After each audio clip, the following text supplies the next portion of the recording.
Hello बच्चों, कैसे हैं आप लोग। और आज हम बात करने वाले हैं प्रकाश परावर्तन तथा अपवर्तन के वन शॉट की। और ये आज की वीडियो अगर आपने पूरी देख ली तो आपको प्रकाश पाठ में एक इससे ज्यादा कुछ भी पढ़ने की आवश्यकता नहीं है। हम इसमें सब कुछ डिटेल में पढ़ेंगे। प्रतिबिंब निर्माण कैसे होता है, प्रतिबिंब निर्माण के क्या क्या नियम होते हैं, प्रकाश क्या होता है, अपवर्तन क्या होता है, परावर्तन क्या होता है, लेंस की क्षमता क्या होती है, यानी XYZ सारे टॉपिक को हम कवर करने वाले हैं। तो बिल्कुल भी समय को ना गवाते हुए अपने वीडियो को आगे बढ़ाते हैं और चलते हैं पहले कॉन्सेप्ट की तरफ। सबसे पहले पाठ का ही नाम हमारा प्रकाश है, तो हम बात कर लेते हैं कि बेटा प्रकाश क्या होता है। तो प्रकाश जो है वो एक प्रकार की ऊर्जा है जो हमें किसी भी वस्तु को देखने में सक्षम बनाता है। यानी अगर आपको किसी भी चीज को देखना है तो आपको बेटा किसकी जरूरत होगी, आपको प्रकाश की जरूरत होगी। अगर प्रकाश आपके आसपास उपस्थित है तभी आप किसी वस्तु को देख पाएंगे। और प्रकाश कहां से आता है, प्रकाश उन वस्तुओं से आता है जो दीप्त वस्तुएं होती हैं। बेटा कैसी वस्तुएं होती हैं, दीप्त वस्तुएं। दीप्त वस्तुएं जो होती हैं उनसे प्रकाश निकलता है। क्या निकलता है बेटा, प्रकाश। आपके आसपास जितनी भी वस्तुओं से प्रकाश निकल रहा है वो दीप्त वस्तुएं हैं, जैसे रॉड, बल्ब, टॉर्च, सन मतलब सूरज। ये सारी चीजें क्या हैं, दीप्त वस्तुएं। इनके पास खुद का स्वयं का प्रकाश होता है जिनकी वजह से हम चीजों को देख पाते हैं। तो प्रकाश कुछ नहीं है, सिर्फ एक प्रकार की ऊर्जा है जो हमें वस्तुओं को दिखाता है। और वस्तुओं को दिखाने के लिए प्रकाश कहां से आता है, वो आता है बेटा दीप्त वस्तुएं। और जिनके पास खुद का प्रकाश नहीं होता वो अदीप्त वस्तुएं होती हैं। प्रकाश की दोहरी प्रकृति होती है, कण तथा तरंग। आपको मैं बता दूं कि प्रकाश की जो है वो दो प्रकृति होती है, एक तरंग के रूप में होती है, एक बेटा किसके रूप में होती है, कणों के रूप में होती है। लेकिन हम जो 10th क्लास में पढ़ने वाले हैं, 10वीं कक्षा में पढ़ने वाले हैं, वो पढ़ने वाले हैं बेटा कणों के रूप में। एक साइंटिस्ट थे न्यूटन, उन्होंने बताया कि मान लो ये कोई बल्ब है, ठीक। उन्होंने बताया कि जो बल्ब से प्रकाश निकलता है बेटा वो कणों के रूप में निकलता है। कैसे निकलता है, कणों के रूप में। यानी कोई भी वस्तु से जो प्रकाश निकलता है वो कणों के रूप में निकलता है। फिर एक साइंटिस्ट आए हाइगेंस, उन्होंने सिद्ध किया कि नहीं, प्रकाश जो है वो कणों के रूप में नहीं होता। वो बेटा कैसे होता है, प्रकाश जो है उन्होंने बताया कि तरंग के रूप में होता है, वेव्स के फॉर्म में होता है। ये बातें बिल्कुल सही थी, उन्होंने जो हाइगेंस थे उन्होंने बिल्कुल सही बताया था। लेकिन उन्होंने एक चीज करी कि उन्होंने बताया कि जो न्यूटन है वो गलत बता रहे हैं, और न्यूटन जो है अपनी थ्योरी को, अपनी बताई हुई बात को सिद्ध नहीं कर पाए।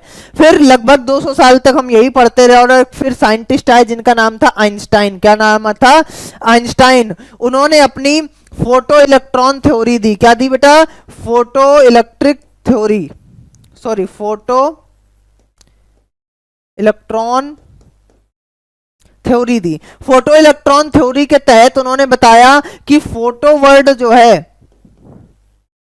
फोटोन से आया है। किससे आया है बेटा, फोटोन से। और फोटोन क्या होते हैं, प्रकाश के पार्टिकल, प्रकाश के कण, प्रकाश के कण होते हैं। और इन प्रकाश के कण को क्वांटा कहा जाता है। जो इनके पैकेट्स होते हैं बेटा उन्हें क्या कहा जाता है, क्वांटा,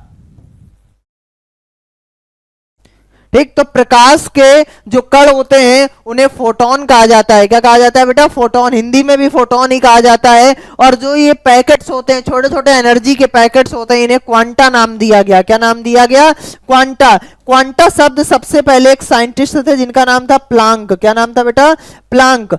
ऐसे लिखते हैं प्लांक।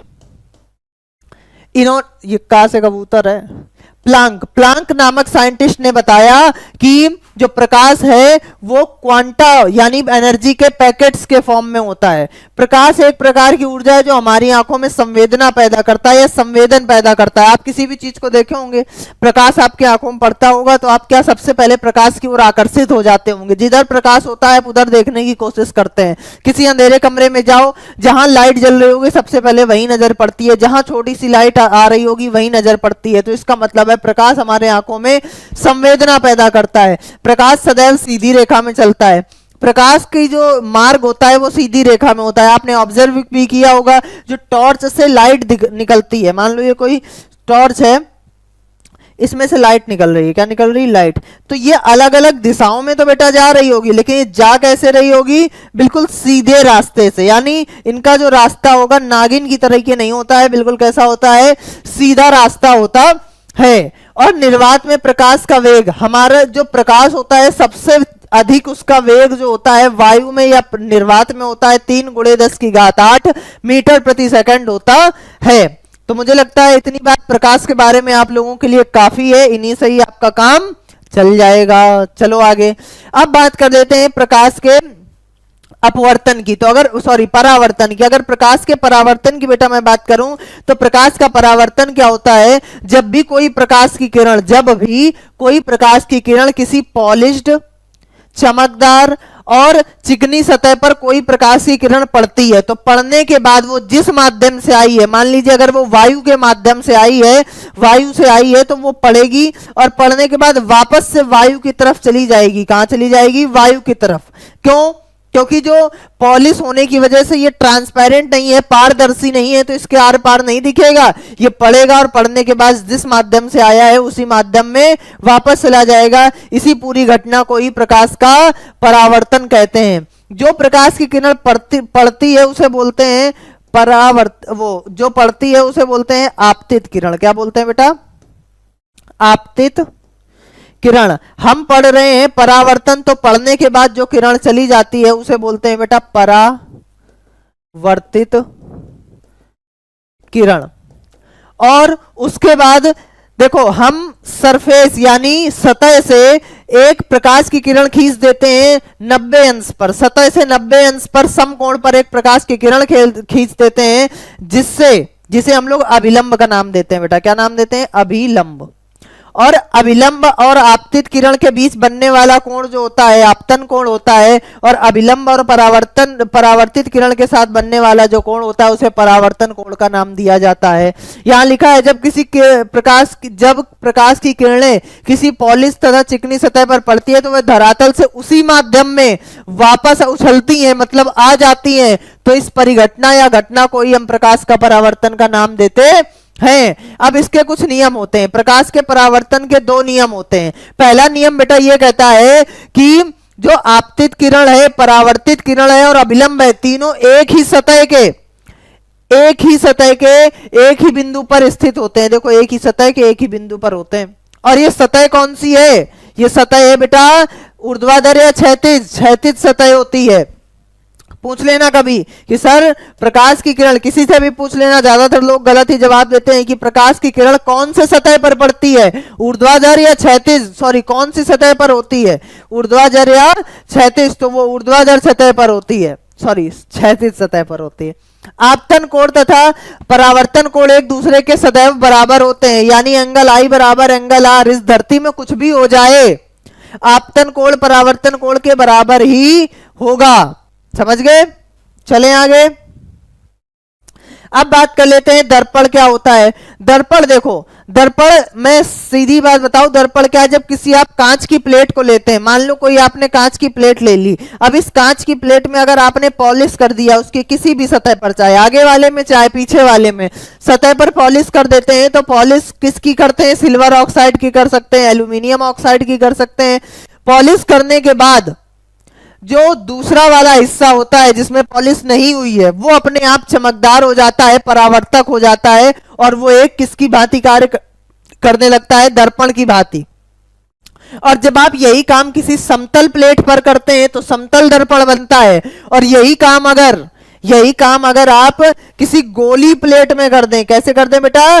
गोली प्लेट में कर दें, मान लो प्लेट नहीं होगा, किसी गोली सतह पर कर दें। ये एक सतह देखो गोल दिख रही है, और इस गोल सतह पर अगर आपने किसी एक भाग पे पॉलिश कर दिया तो वो बन गया दर्पण।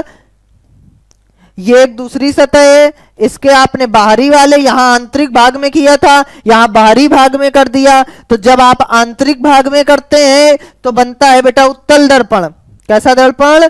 उत्तल दर्पण। और जब किसी आप बाहरी भाग में करते हैं तो बनता है बेटा अवतल दर्पण। तो इसकी परिभाषा क्या होगी सर? इसकी परिभाषा होगी जब किसी कांच के खोखले गोले को बीच से काट दिया जाए, जब किसी कांच के खोखले गोले को बीच से काट दिया जाए तो उसके या तो आंतरिक भाग में पॉलिश कर दो या बाहरी भाग में, बाह्य भाग में पॉलिश कर दो, तो उसका बचा हुआ दूसरा भाग जो है ऑटोमेटिक अपने आप ही क्या करने लगता है, परावर्तन करने लगता है, चमकदार हो जाता है।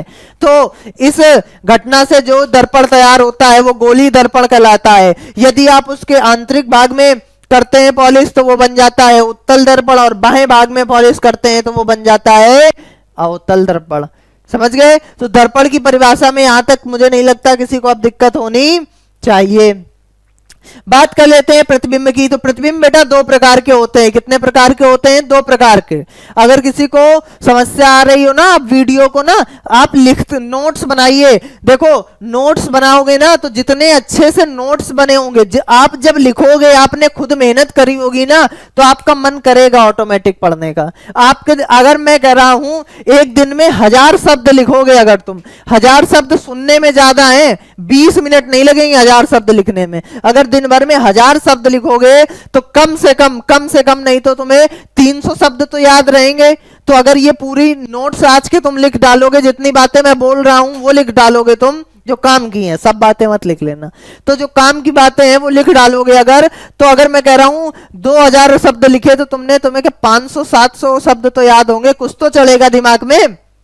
तो भाई करना तो है, अगर बोर्ड एग्जाम में नंबर लाने तो करना तो है। अब किस तरीके से करते हो, अभी करते हो, बाद में करते हो, चाहे हंस के नंबर ले आओ चाहे रो के, पास तो होना है, नहीं होना है तो बेइज्जती करवानी है। अब समझ लो तुम्हें क्या करना है। तो हम लोग बात करते हैं वास्तविक तथा आभासी प्रतिबिंब की।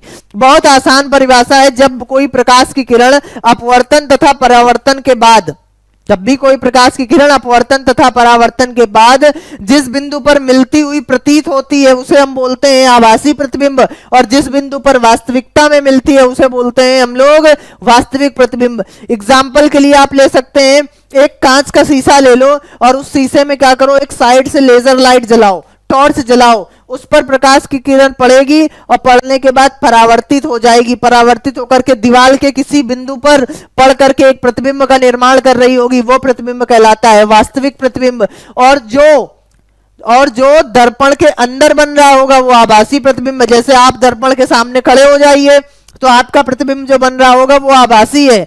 क्या ऐसा तो है? ऐसा तो नहीं है कि आप पीछे हाथ डालोगे और ऐसे करके निकाल लोगे पता, अगर मैं अभिजीत हूं, मैं एजे हूं, तो ऐसा तो है नहीं मैं हाथ डालूंगा शीशे के पीछे, भाई आ जा इधर, ये दूसरा वाला एजे आ गया, ऐसा तो होगा नहीं। अगर ऐसा होता तो रोज 2-4 आदमी निकालता, एक से रिकॉर्ड करवाता, एक से कहता तू क्वेश्चंस रिकॉर्ड कर, एक से कहता पढ़ाई कर ले, मैं आराम से पैर फैला के सो जाता। लेकिन क्या ये संभव है? नहीं संभव है। इसी वजह से ऐसे प्रतिबिंब को हम आभासी प्रतिबिंब कहते हैं। ठीक है, चलें अगले प्रश्न पर। प्रश्न कह रहा हूं, सॉरी, अगली बात पे। अब अगली बात देखो बहुत जरूरी होने वाली है, अगली बात बहुत जरूरी होने वाली है। देख लो जरूरी कैसे होने वाली है, ध्यान से समझो। अवतल तथा उत्तल दर्पण में प्रतिबिंब का जो निर्माण होता है, अवतल तथा उत्तल दर्पण में जो प्रतिबिंब निर्माण होता है बालक, उसके पीछे क्या कारण होता है? तो प्रतिबिंब निर्माण के लिए सिर्फ आपको 4 नियम पढ़ने हैं बेटा। कितने नियम पढ़ने हैं? 4 नियम। और प्रतिबिंब निर्माण करते हुए बस उन नियमों को अगर आप पालन करते चले गए तो मैं कह रहा हूं आज की वीडियो के बाद तुम्हें प्रतिबिंब निर्माण में कभी समस्या नहीं होगी। देख लो, पहला नियम यह कहता है कि जब भी कोई प्रकाश की किरण, ध्यान से देखो मेरी बात सुनो, इस वाली रेखा को बोलते हैं हम लोग मुख्य अक्ष। क्या बोलते हैं? मुख्य अक्ष। तो जब भी कोई प्रकाश की किरण मुख्य अक्ष के समांतर आती है और दर्पण से टकराने के बाद वह सदैव फोकस से जाएगी। गांठ बांध लो कि जब भी कोई प्रकाश की किरण मुख्य अक्ष के समांतर आएगी, जब भी कोई प्रकाश की किरण मुख्य अक्ष के समांतर आएगी तो सदैव दर्पण से टकराने के बाद वो हमेशा फोकस से जाएगी। कहां से जाएगी बालक? फोकस से। ये अवतल दर्पण था। और उत्तल दर्पण में देखो, उत्तल दर्पण में क्या होता है, जो फोकस होता है वो आभासी होता है, यानी दर्पण के पीछे होता है। जो कुछ दर्पण के पीछे होगा सब आभासी होगा। तो दर्पण के पीछे यहां फोकस है। तो देखो प्रकाश की किरण आई, या ये इधर वाला है, नहीं इधर ही वाला है। प्रकाश की किरण मुख्य अक्ष के समांतर आई और आने के बाद क्या हुई, कहां को चली गई ये चली गई बेटा आसमान को। अब आसमान में तुम कहां फोकस जोड़ोगे, इसलिए हम इसे पीछे की ओर बढ़ा लेते हैं और प्रकाश के और दर्पण के पीछे ये जिस बिंदु से मुख्य अक्ष को काटती है वही बिंदु फोकस बन जाता है। तो क्या सीखे हम कि जब भी कोई प्रकाश की किरण मुख्य अक्ष के समांतर आएगी तो सदैव वो दर्पण से टकराने के बाद फोकस से होकर के जाएगी। दूसरा नियम उल्टा है, इसी का उल्टा है। पहले मुख्य अक्ष के समांतर आ रही थी, फोकस से जा रही थी, अब फोकस से आएगी और टकराने के बाद मुख्य अक्ष के समांतर हो जाएगी। दूसरा नियम यह कहता है कि जब भी कोई प्रकाश की किरण फोकस से होकर के आती है तो वो दर्पण से टकराने के बाद मुख्य अक्ष के समांतर हो जाती है। बोलो समझ आया या नहीं आया, आ गया होगा। ठीक, ये दो नियम हो गए। अब तीसरे नियम की बात कर लें। तीसरा नियम यह कहता है कि जब भी कोई प्रकाश की किरण बालक क्या कहते हैं वक्रता केंद्र से गुजरती है। कहां से गुजरती है, वक्रता केंद्र से, तो वो जिस मार्ग से जाती है तो दर्पण से टकराने के बाद ठीक उसी मार्ग में क्या हो जाती है बाबूजी, वापस हो जाती है। ऐसे गई और ऐसे वापस आ गई। वो तो समझ आया क्या कि जब भी कोई प्रकाश की किरण वक्रता केंद्र से होकर के जाती है तो दर्पण से टकराने के बाद वो जिस मार्ग से गई थी उसी ठीक मार्ग पर वापस आ जाती है। और क्या, और देखो जब भी कोई प्रकाश की किरण किसी भी दर्पण के ध्रुव पर पड़ती है तो वो परावर्तन करते हुए निकल जाती है। देखो ये प्रकाश की किरण आई, ध्रुव से टकराई और टकराने के बाद निकल गई। तो जब भी कोई प्रकाश की किरण ध्रुव पर पड़ती है तो ध्रुव पर पड़ने के बाद वो क्या होती है, परावर्तन करते हुए निकल जाती है। इन चार बातों का ध्यान रखना है। इन चार बातों से आप प्रतिबिंब निर्माण करना सीख जाएंगे। अब बात करते हैं प्रतिबिंब निर्माण की। अगर बेटा प्रतिबिंब निर्माण की बात करूं तो सबसे पहले जो वस्तु की स्थिति है, ध्यान से देखो यहां लिखा है जो वस्तु की स्थिति है, वस्तु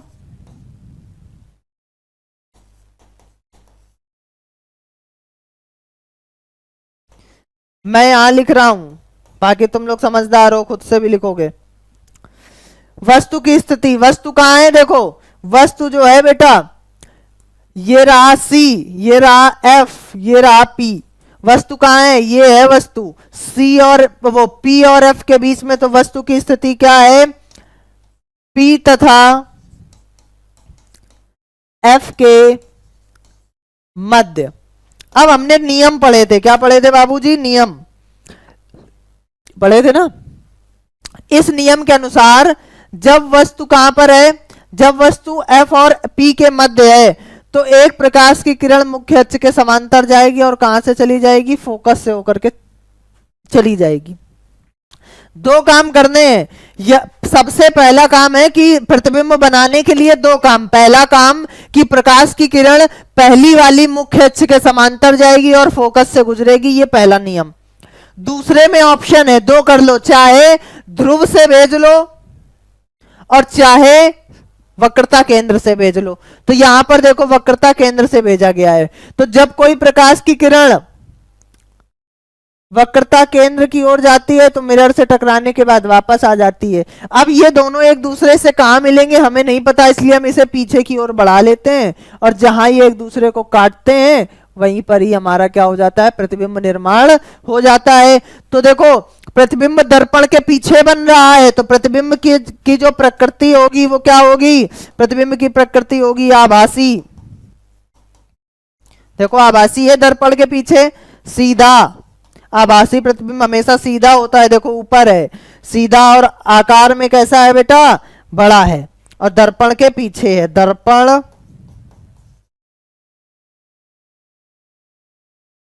के पीछे।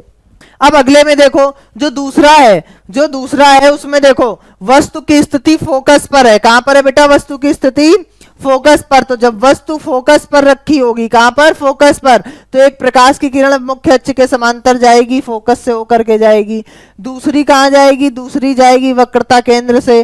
तो ये दोनों एक दूसरे को अनंत पर जाकर के कहीं मिल रही होंगी, कहां पर, अनंत पर। तो जब वस्तु की स्थिति कहां होगी बेटा, जब वस्तु की स्थिति कहां होगी, जब वस्तु की स्थिति फोकस पर होगी तो प्रतिबिंब जो है वो अनंत पर बनेगा, और अनंत पर बनेगा तो बहुत बड़ा प्रतिबिंब बनेगा, और बहुत बड़े के साथ साथ क्या होगा, आकार में कैसा होगा, आकार में बड़ा होगा, और दर्पण के सामने बन रहा है इसलिए वास्तविक होगा, और वास्तविक प्रतिबिंब सदैव उल्टा होता है। मैं जो बोलता जा रहा हूं वो करते जाओ, अपने आप प्रतिबिंब निर्माण होता जाएगा। जब वस्तु C तथा F के मध्य हो, जब वस्तु C तथा F के मध्य हो तो एक प्रकाश की किरण सीधे जाएगी, और सीधे जाने के बाद कहां, मुख्य अक्ष के समांतर गई है तो फोकस से होकर के जाएगी, और दूसरी कहां से जाएगी बेटा, दूसरी देखो, दूसरी जा रही है फोकस से होकर के। तुम्हें अच्छा नहीं लग रहा है अगर फोकस से भेजने में, तो तुम ध्रुव से भेज दो, ध्रुव से भेजोगे तब भी कहां बनेगा प्रतिबिंब, यहीं पर ही बनेगा, सी से पहले। कहां, सी से पहले। तो जब वस्तु की स्थिति सी तथा एफ के मध्य होती है तो प्रतिबिंब जो है कहां बनता है, दर्पण के सामने सी से पहले बन करके तैयार हो जाता है, वास्तविक तथा उल्टा। और जब वस्तु सी पर होता है यानी वक्रता केंद्र पर होता है तो प्रतिबिंब का जो निर्माण होता है वो दर्पण के सामने ठीक वक्रता केंद्र पर, जब वस्तु की स्थिति वक्रता केंद्र होती है तो प्रतिबिंब भी वक्रता केंद्र पर बनता है। कहां बनता है, वक्रता केंद्र पर। और देखो सेम साइज का बनेगा, बराबर प्रतिबिंब बनता है, और दर्पण के सामने इसलिए वास्तविक और सीधा होगा कि उल्टा, उल्टा होता है वास्तविक प्रतिबिंब। अगला देखो, अगला देखो, जब प्रतिबिंब कहां होगा, सी से पहले होगा। कहां पर, सी से पहले। तो एक प्रकाश की किरण मुख्य अक्ष के समांतर जाएगी, फोकस से होकर के जाएगी, दूसरी ध्रुव से भेज लो, तो जहां एक दूसरे को काटेंगे वहीं पर प्रतिबिंब बन जाएगा। और अगर तुम्हें ध्रुव से अच्छा नहीं लग रहा है तो तुम भेज दो कहां से, सी से, तब भी प्रतिबिंब बन जाएगा। यानी जब कोई प्रकाश की किरण मुख्य अक्ष के समांतर जाएगी तो फोकस से, और ध्रुव पर पड़ेगी तो, ध्रुव पर पड़ेगी तो बताओ, तो अभी हमने पढ़ा था कि ध्रुव पर पड़ती है तो परावर्तन करते हुए निकल जाती है, तो वही काम होगा, और प्रतिबिंब कहां बन जाएगा, सी तथा एफ के मध्य, छोटा, उल्टा और वास्तविक।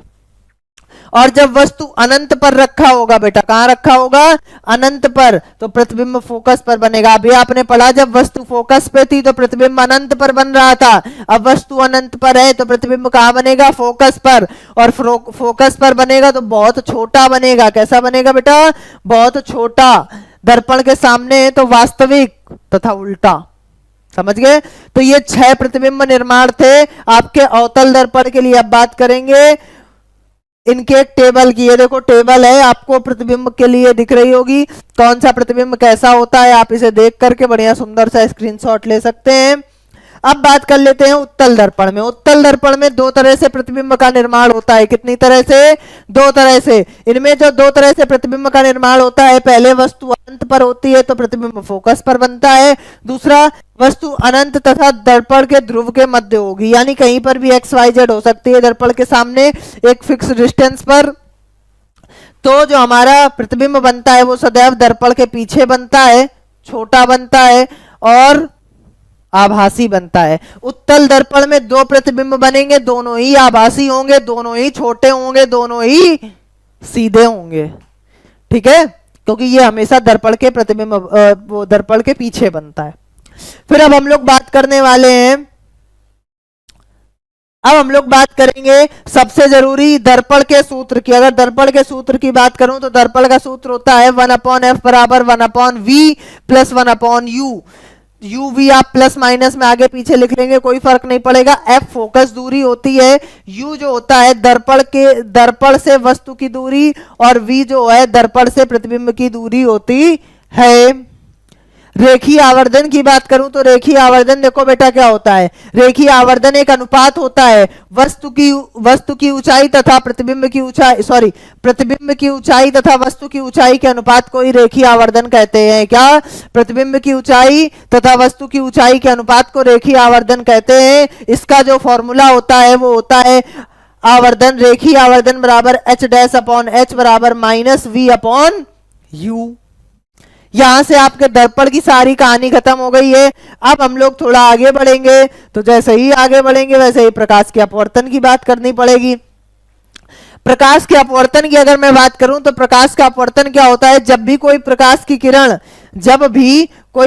की किरण एक माध्यम से, किसी एक माध्यम से, ये विरल माध्यम है, जब भी कोई प्रकाश की किरण एक माध्यम से दूसरे माध्यम में प्रवेश करती है, एक माध्यम से दूसरे माध्यम में प्रवेश करती है, तो वो अपने रास्ते से भटक जाती है। क्यों भटक जाती है? क्योंकि अलग अलग माध्यम में प्रकाश की चाल अलग अलग होती है। वायु में प्रकाश बहुत तेजी से चलता है, जिसमें 3 × 10⁸ मीटर पर सेकंड से चलेगा। पर जल की बात करें, कांच की बात करें, तो उसमें प्रकाश की चाल अलग अलग होती है, जिसकी वजह से बेटा कि प्रकाश जब अपना माध्यम चेंज करेगा, जल से कांच में आएगा, वायु से कांच में आएगा, वायु से जल में आएगा, तो वो अपने स्थिति में यानी अपने रास्ते में थोड़ा सा भटक जाएगा। अब भटकेगा दो तरह से, या तो अभिलंब की तरफ झुक जाएगा या अभिलंब से दूर हट जाएगा। ठीक है, तो अगर सीधी बात करें तो सीधी बात यह है कि जब भी कोई प्रकाश की किरण एक माध्यम से दूसरे माध्यम में प्रवेश करती है तो वो अपने मार्ग से विचलित हो जाती है। इस पूरी घटना को प्रकाश का अपवर्तन कहते हैं। पर ये तो रटने वाली कहानी हो गई। होता क्यों है? क्योंकि प्रकाश की जो चाल होती है अलग अलग माध्यम में अलग अलग होती है, जिस कारणवश वह अपने मार्ग से विचलित हो जाती है। अगर कोई प्रकाश की किरण जल से वायु में आएगी तो जल में प्रकाश की चाल धीरे होती है, वायु में प्रकाश की चाल तेज होती है, तो अभिलंब से दूर हटेगी, और धीरे हो रही होगी तो अभिलंब की तरफ झुक जाएगी। यानी यहां धीरे हो रही है, देखो इसको जाना ऐसे चाहिए था, लेकिन ये अभिलंब की तरफ झुक गई है, तो ये क्या हो गया बेटा? प्रकाश की चाल धीरे हो गई है। और अभिलंब तथा आपतित किरण के बीच बनने वाला कोण होता है आपतन कोण, और अभिलंब तथा अपवर्तित किरण के साथ बनने वाला जो किरण जो कोण होता है उसे बोलते हैं हम लोग अपवर्तन कोण। लिखा यह प्रकाश में वेग के परिवर्तन के कारण होता है। निर्वात या वायु में प्रकाश की चाल अधिकतम होती है, सघन माध्यम में वेग कम होता है। हमेशा सघन माध्यम जो होता है उसमें वेग कम होता है, और विरल माध्यम में जो वेग होता है हमेशा अधिक होता है। यानी जिस माध्यम में प्रकाश की चाल धीरे होगी उस माध्यम को हम सघन माध्यम का नाम देते हैं, और जिस माध्यम में प्रकाश की चाल ज्यादा होती है उस माध्यम को हम विरल माध्यम का नाम देते हैं। आगे देखो, प्रकाश के अपवर्तन के 2 नियम होते हैं। कितने नियम होते हैं? 2। और 2 में से ये वाला नियम सबसे ज्यादा जरूरी है, बार बार पूछा जाएगा, एक नहीं कई तरीके से, तो बहुत ध्यान से समझना। आपतन कोण की ज्या मतलब होता है ट्रिग्नोमेट्री, त्रिकोणमिति चैप्टर में साइन पढ़ रहे होगे। साइन की पूरी स्पेलिंग SIN ही होती है, पर हम लोग SIN लिखते हैं, याद रखना, नहीं सोचो गलत लिख दिया। साइन जो होता है उसको ज्या बोलते हैं हिंदी में, कॉस को कोज्या बोलते हैं, इस पर ज्या बोलते हैं टैन को। तो आपतन कोण की ज्या साइन होती है, तो आपतन कोण की ज्या यानी साइन आई, और अपवर्तन कोण की ज्या यानी साइन आर का जो अनुपात होता है वो एक नियत होता है, स्थिरांक होता है। इस स्थिरांक को हम नाम देते हैं म्यू या एन। जिसके विद्यालय में अपवर्तन को म्यू से बताया गया हो, प्रदर्शित किया गया हो, उसे आप म्यू लिख सकते हैं, और जिसके विद्यालय में एन से अपवर्तन को प्रदर्शित किया गया हो वो एन लिख सकता है। यानी कुल मिलाकर के sine i upon sine r का जो अनुपात होता है वो एक स्थिरांक होता है, एन यानी आपतन होता है, एन यानी अपवर्तनांक होता है। इसे हम लोग अपवर्तनांक के आंकिक प्रश्न यानी न्यूमेरिकल्स में भी हल कर सकते हैं। यानी आपको इस तरह के प्रश्न देखने को मिल सकते हैं जिससे आपका अपवर्तनांक से रिलेटेड एक न्यूमेरिकल यानी आंकिक देखने को मिल सकता है। दूसरा नियम यह कहता है कि आपतित किरण, अपवर्तित किरण तथा आपतन बिंदुओं के बीच अभिलंब सभी एक ही तल पर स्थित होते हैं, और तल मैंने बताया क्षैतिज होता है, ऊर्ध्वाधर नहीं होता, याद रखना। आगे चले, आगे अगर अपवर्तनांक की बात करें तो अपवर्तनांक जो होता है सापेक्ष और निरपेक्ष, 2 तरह के अपवर्तनांक होते हैं। सापेक्ष में एक माध्यम हमेशा फिक्स होता है वायु, निरपेक्ष में 2 अलग अलग माध्यम हो सकते हैं। वो कांच भी हो सकता है, वो जल भी हो सकता है, वो बालू भी हो सकता है, कुछ भी हो सकता है, लेकिन सापेक्ष अपवर्तनांक में हमेशा एक माध्यम बिल्कुल तय होगा। कौन सा? वायु। तो माध्यम का अपवर्तनांक क्या होता है? यह भी एक अनुपात होता है। क्या कहते हैं इसको, वैक्यूम को बोलते हैं निर्वात। निर्वात में प्रकाश की चाल, निर्वात में प्रकाश की चाल बटे माध्यम में प्रकाश की चाल के अनुपात को ही हम लोग क्या बोलते हैं, अपवर्तन बोलते हैं। माध्यम में प्रकाश की चाल v और निर्वात में प्रकाश की चाल c, दोनों का जो अनुपात होता है उसे हम लोग क्या बोलते हैं बेटा, अपवर्तनांक बोलते हैं। ये दूसरा फॉर्मूला होता है। अगर आपको कभी पूछे कि पहले माध्यम के सापेक्ष दूसरे माध्यम का अपवर्तनांक बताइए, तब क्या होगा, speed of light in medium 2 यानी प्रकाश की चाल माध्यम 2 में, और speed of light in medium 1 यानी प्रकाश की चाल माध्यम 1 में। ठीक है, इतने तो पढ़े लिखे हो। बजाओ ताली, मजा आ रही कि नहीं बेटा। सर के जो सर से वो धीरे धीरे, पागल हुआ मैं धीरे धीरे। लेंस की बात कर लेते हैं। किसकी बात कर लेते हैं, लेंस की। अगर मैं लेंस की बात करूं बेटा, लेंस किसी भी पारदर्शी सामग्री का एक टुकड़ा होता है जो घुमावदार सतह या एक घुमावदार सतह से मिलकर के बनता है। देखो लेंस जो है वो घुमावदार सतह से मिलकर के पारदर्शी टुकड़ा होता है जिससे बनता है। ये दो तरह का हो सकता है, उत्तल लेंस या अवतल लेंस। उत्तल लेंस को ही हम लोग अभिसारी लेंस कहते हैं और अवतल लेंस को अपसारी लेंस कहते हैं। ये पेपर में नहीं आएगा, बस ये जानने के लिए बता दिया है कि उत्तल लेंस जो होता है बीच में चौड़ा होता है, अवतल लेंस बीच में पतला होता है, किनारों पर चौड़ा होता है। तो तुम पहचान कर पाओ इसलिए मैंने इसको रखवा दिया, नहीं बाकी इसकी कोई आवश्यकता नहीं है। अब बात कर लेते हैं लेंस के लिए। अब बात कर लेते हैं लेंस के लिए प्रतिबिंब निर्माण। अगर लेंस के लिए बेटा प्रतिबिंब निर्माण की बात करूं तो इसके कुछ नियम होते हैं। कितने, 3 नियम होते हैं। पहला नियम ये कहता है, पहला नियम ये कहता है जब भी कोई प्रकाश की किरण लेंस के केंद्र से होकर के गुजरती है तो वो बिल्कुल भी विचलित नहीं होती है, बिल्कुल सीधे उसी रास्ते से आर पार हो जाती है। यानी जब भी कोई प्रकाश की किरण लेंस के केंद्र से, किसी भी लेंस के केंद्र से गुजरेगी तो उसके मार्ग में कोई भी विचलन नहीं होगा। वो जिस मार्ग से आ रही थी उसी मार्ग से गुजरते हुए सीधे चली जाएगी। दूसरा नियम ये कहता है जब भी कोई प्रकाश की किरण मुख्य अक्ष के समांतर आएगी तो वो लेंस से टकराने के बाद सदैव फोकस से होकर के जाएगी। कहां से होकर के जाएगी, फोकस से, चाहे वो अवतल लेंस हो चाहे वो उत्तल लेंस हो। और यहां पर जब भी कोई प्रकाश की किरण मुख्य अक्ष के फोकस से आएगी तो ऑटोमेटिक मुख्य अक्ष के समांतर हो जाएगी। ये नियम हम लोग वहां भी पढ़ चुके हैं दर्पण के लिए, और उसी तरह के कुछ नियम होते हैं लेंस के लिए भी। ठीक है, तो अब हम बात कर लेते हैं प्रतिबिंब निर्माण। प्रतिबिंब निर्माण में देखो थोड़ी सी बातें मैं बता देता हूं ताकि तुम लोगों को कंफ्यूजन ना हो। देखो देखो बाबूजी, देखो देखो देखो देखो, हो मेरे दिल पे ऐसी छाई, तू ही तो मुझ में समाई, बन गई मेरी खुदाई, बेलिया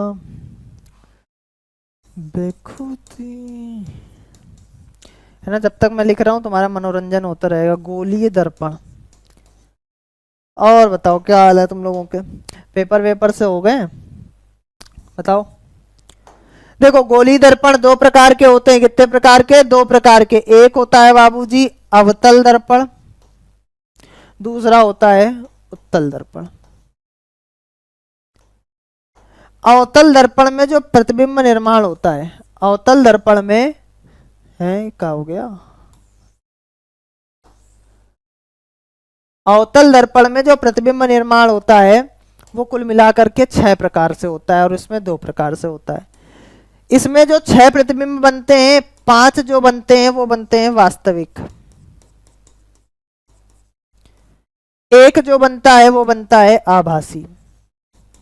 बहुत जरूरी बात बता रहा हूं, अगर ये बात तुम्हारे दिमाग में सेट हो गई बालक तो ये समझ लो फिर दिक्कत कभी नहीं आएगी। वास्तविक प्रतिबिंब हमेशा उल्टा होता है, आभासी प्रतिबिंब हमेशा सीधा होता है। जो वास्तविक प्रतिबिंब होगा वो दर्पण के सामने बनेगा। बेटा कहां बनेगा, दर्पण के सामने। एक बात और, अवतल दर्पण में, किसमें, अवतल दर्पण में बाबूजी, अवतल दर्पण में जो क्या कहते हैं आभासी प्रतिबिंब बनता है वो हमेशा बड़ा बनता है और आभासी प्रतिबिंब दर्पण के पीछू बनता है, पीछे। बताओ इतनी बात सबको समझ में आ गई। अब बात कर लेते हैं उत्तल दर्पण में। उत्तल दर्पण में आभासी प्रतिबिंब बनता है। कैसा बनता है? आभासी। आभासी प्रतिबिंब आभासी बनता है। आभासी प्रतिबिंब सबको पता है कैसा होता है बाबूजी? सीधा, और उसी के साथ साथ छोटा भी होता है, और छोटे के साथ साथ दर्पण के पीछे होता है। तो अगर आपसे कभी पूछ ले कि किसी भी प्रश्न में दिया हो कि एक प्रतिबिंब, एक दर्पण है जिससे बनने वाला प्रतिबिंब आभासी और छोटा है, तो आभासी और छोटा सिर्फ उत्तल दर्पण में बन सकता है, आभासी और बड़ा सिर्फ अवतल दर्पण में बन सकता है। और कहते वास्तविक है तो वास्तविक सिर्फ और सिर्फ अवतल दर्पण में बन सकता है 5 स्थिति में। कैसे स्थिति में? 5 स्थिति में। यानी अगर ये आपको सेट हो गया ना दिमाग में, तो एमसीक्यू यूं ही कर लोगे, यूं ही एमसीक्यू तुरंत हो जाएंगे, क्योंकि ये चीजें पता होंगी। ठीक है, इसी तरह बताता हूं आपको, इसी तरह बताता हूं आपको किसके लिए? लेंस के लिए। नैनो कीमत मानियो रे, नैनो कीमत सुनियो, नैना ठग लेंगे नैना ठग लेंगे, जगते जादू छूटेंगे, जगते जादू छूटे, नैना ठग लेंगे नैना ठग लेंगे। चलो, नैनो ने ठग लिया है, आगे चलो। देखो बाबूजी, लेंस की अगर बात करी जाए, अगर लेंस की बात करी जाए तो लेंस में कुल मिलाकर के उत्तल लेंस में 6 प्रतिबिंब बनते हैं जिनमें सेम काम होता है। 5 जो होते हैं वास्तविक, उल्टा, और लेंस में जो वास्तविक प्रतिबिंब बनते हैं लेंस के दूसरे तरफ बनते हैं। ठीक, और एक जो बनेगा सेम काम, आभासी, आभासी के साथ साथ उल्टा, सॉरी आभासी प्रतिबिंब सीधा होता है, सॉरी सीधा, तथा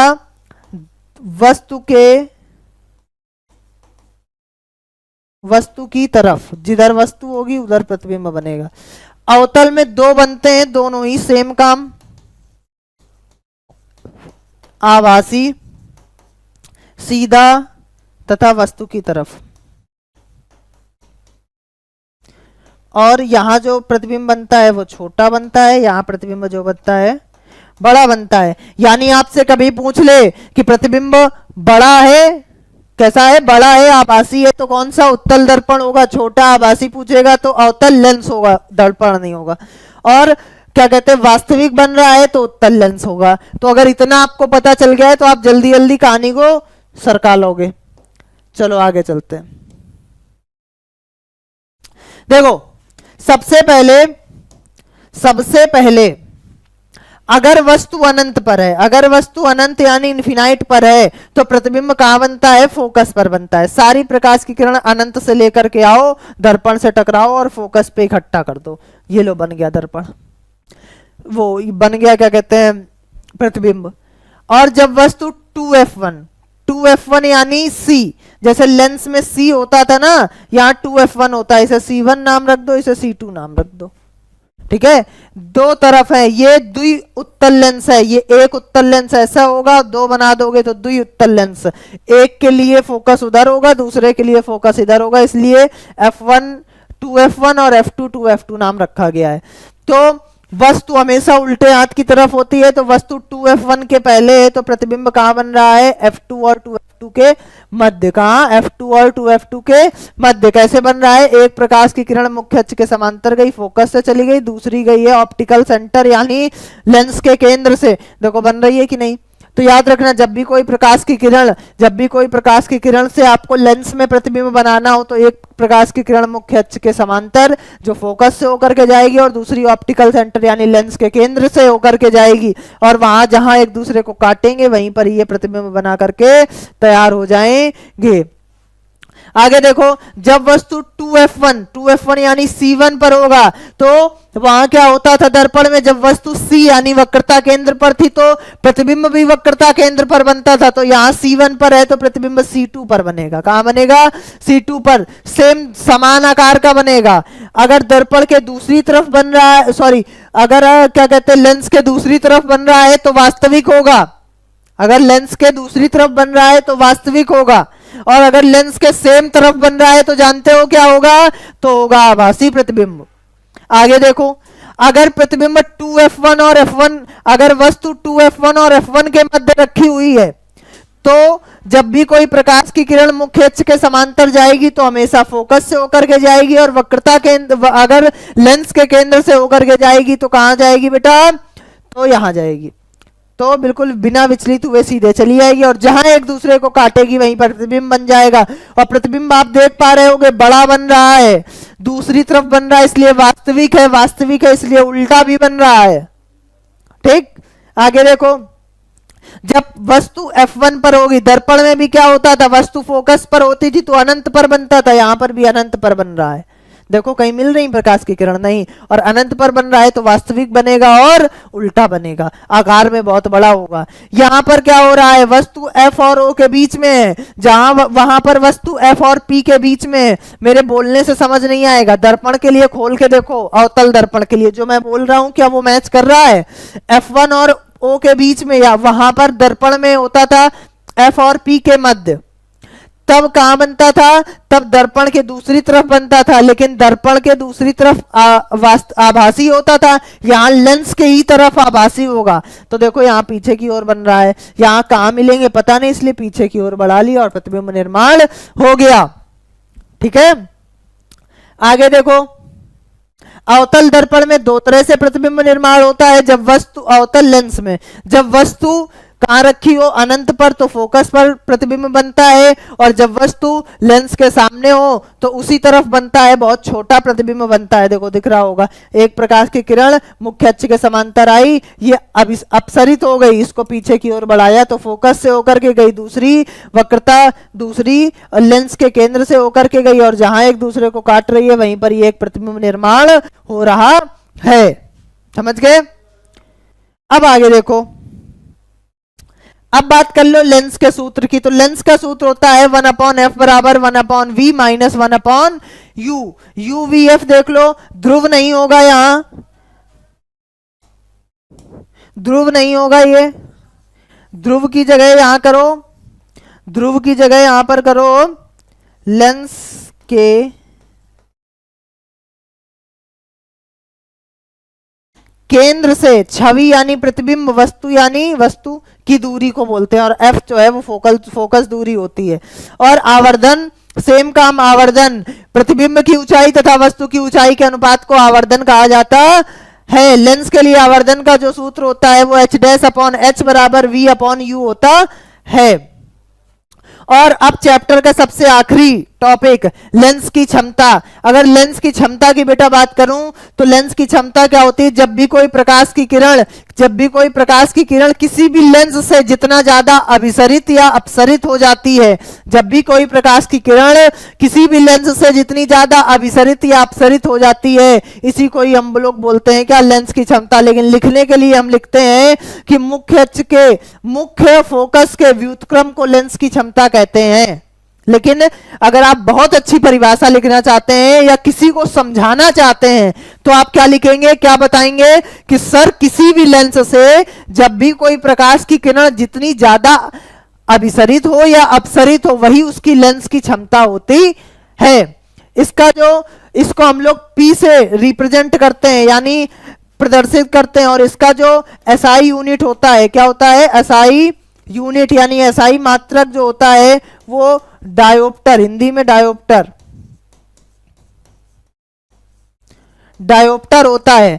अगर फोकस दूरी मीटर में है तो फॉर्मूला यही रहेगा, अगर फोकस दूरी सेंटीमीटर में है तो फॉर्मूला हो जाएगा P = 100/f। तो इसी के साथ हमारा ये चैप्टर यहीं पर समाप्त होता है। तो आई होप आपको सब कुछ समझ में आया होगा, है ना। जो भी अगर दिक्कत लगी है तो आप कमेंट करके पूछ सकते हैं। एमसीक्यू तो कर दिए, अब मेन समस्या आती है कि पेपर में सिर्फ एमसीक्यू नहीं आने हैं भाई, क्वेश्चंस की आपको प्रैक्टिस भी करनी है। अब कहां से करूं, इतने क्वेश्चन है। क्वेश्चंस के टाइप में सबसे ज्यादा समस्या है, क्योंकि क्वेश्चन आने हैं MCQ, assertion reason, case base, और ये कॉम्पिटेंसी बेस्ड क्वेश्चन है। और कॉम्पिटेंसी बेस्ड क्वेश्चन जानते हो क्या होते हैं, थिंकिंग बेस्ड क्वेश्चन होते हैं।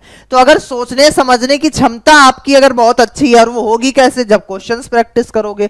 उसके बाद source based question 2 marks, 3 marks, 5 marks, और एसएसटी हो तो मैप, वर्क, स्टेटमेंट वाले क्वेश्चन, डायग्राम बेस्ड साइंस में सबसे ज्यादा इंपॉर्टेंट, और सबसे लास्ट में पिक्चर बेस्ड क्वेश्चंस। इतने प्रकार के क्वेश्चन तुम्हारे बोर्ड एग्जाम में आएंगे, और अगर इनमें से तुम कहीं भी एक जगह रह गए तो तुम्हारी कहानी वहीं बिगड़ जाएगी भाई। 95% लाने का मतलब है कि 100% की तैयारी करके जाना। तो भाई चाहिए तो होगा कुछ ना कुछ प्रैक्टिस करने के लिए। अब बात आती है कि आपको जो एमसीक्यू करने हैं वो 25% आने हैं, यानी अगर जितने नंबर का पेपर है, 80 नंबर का अगर पेपर है, तो 20 नंबर जो है आपको एमसीक्यू में मिलेंगे। और प्रेजेंटेशन ऑफ सब्जेक्टिव क्वेश्चन जो है वो 75% है।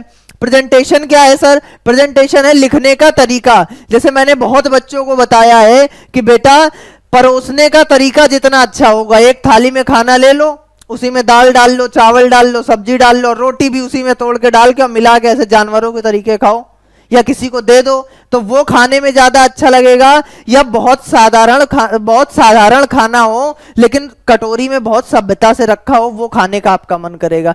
तो परोसने का तरीका, प्रेजेंट करने का तरीका आपका जितना अच्छा होगा, आप बोर्ड एग्जाम में उतने ही अच्छे मार्क्स ला पाओगे। अब इन सब चीजों का एक ही निचोड़ है, तुम कुछ भी कर लो, अगर क्वेश्चंस की प्रैक्टिस नहीं करी तो कोई मतलब नहीं है। और दुनिया भर में भटकाओ, कोई तुम्हें सही रास्ता नहीं बताएगा।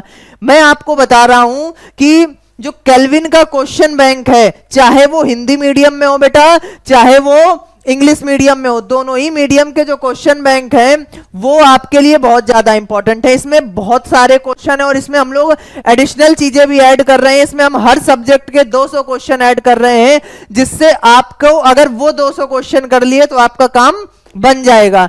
अब बच्चों को सबसे ज्यादा समस्या आती है, सर इसे खरीदे कैसे, ये कितने का है। भाई साहब ये इतने का है जितने का तुम कुछ भी जाकर के बाजार में एक चक्कर मारने जाओगे, खा के चले जाओगे, उससे भी ये सस्ता है।